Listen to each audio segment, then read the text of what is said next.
هلو فرینډز السلام علیکم مینوالو څنګه یې؟ امید لرم چې تاسو به روغ جوړ او خوشحاله یې. زه به نن تاسو ته د کوبالمین ګولو باره کې خبره کوم چې کوبالمین ګولی د څه دپاره وي او د طریقه استعمال څنګه دی. دا نن زه به تاسو ته ټول دا وایم. زه تاسو ته یو ریکویسټ کوم که تاسو زما چینل ته په پیل ځل باندې راغلی یئ نو پلیز زما چینل سبسکرایب کړئ او بیل آیکن دباو کړئ او ویډیو د سره لایک هم کړئ او آګې شیر کړئ. دا کوبالمین ګولۍ دي، دا چې کوم دي د میکټر کمپنۍ والے میکټر کمپنۍ والے دي.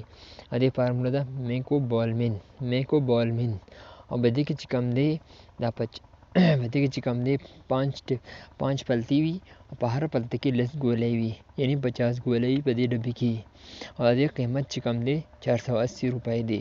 یو پلته تقریبا 95 روپۍ ده. او دا میکوبالمین فارموله چې کوم ده دا به تاسو ته وایم دا څه لپاره استعمالیږي. ویډیو کټ کویم، ویډیو تر اخره پورې وګورئ. دا چې کوم دی د چا رګونه بند وي یا یعنی رګونه چې کله بند شي د انسان نو هغه چې کوم دی وجود دردونه هم کوي او انسان چې کوم دی وده هم نه کوي. چې کله تاسو هم د دې کوبالمین ګولو استعمال وکړئ نو په ورځ کې 2 ټایمه ګولۍ 2 ټایمه استعمال کړئ، یو سهار یو ماښام. نو ستاسو چې کوم دی وجود چې کوم دی د طاقت هم شروع کړي او یعنی ستاسو چې وجود چې کوم دی وده هم شروع کړي او دا تاسو کوم دی وجود دردونه هم نه کوي. نو تاسو چې کوم دی ورځ کې دا 2 ټایمه استعمال کړئ تاسو چې کوم دی وجود دردونه بیا نه کوي. او دې سره چې کوم دی انجکشن هم وي، انجکشن چې کوم تاسو 2 ټایمه نشئ استعمالولی.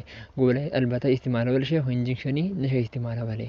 انجکشن صرف یو روزانه استعمالولی شئ. دا چې کوم دی رګونه آزادوي او رګونه چې کله هم انسان بند شي نو تاسو پته چې بیا رګونه باډي چې کوم دی هغه نور دغه نه کوي. نو تاسو چې کوم دی تاسو دا که استعمالوئ د ورځې 2 ټایمه یو سهار یو ماښام، او که انجکشن استعمالوئ صرف یو روزانه. او دا چې کوم دی انجکشن تاسو که په رګ کې وهلی شئ نو دا به ډېره پیدا نه کوي او ګولۍ چې کوم دی په مړه باندې تاسو استعمالولی شئ. تھینکس فار واچینګ.